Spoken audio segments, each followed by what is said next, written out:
ready. GMA Weather, serbisyong totoo ng GMA News. Matapos na maging maulan itong mga nakaraang linggo ay magiging maliwalas ng panahon ngayong linggo ayon po sa Pag-asa. Walang bagyong inaasahang papasok sa Philippine Area of Responsibility sa susunod na 5 araw at sa extreme northern Luzon na makakapektong hanging habagat.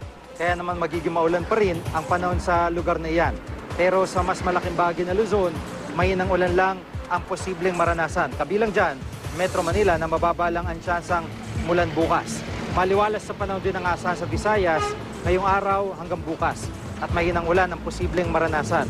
Mahina hanggang katamtamang ulan naman ang mararanasan sa Mindanao, lalo na sa Zamboanga Peninsula.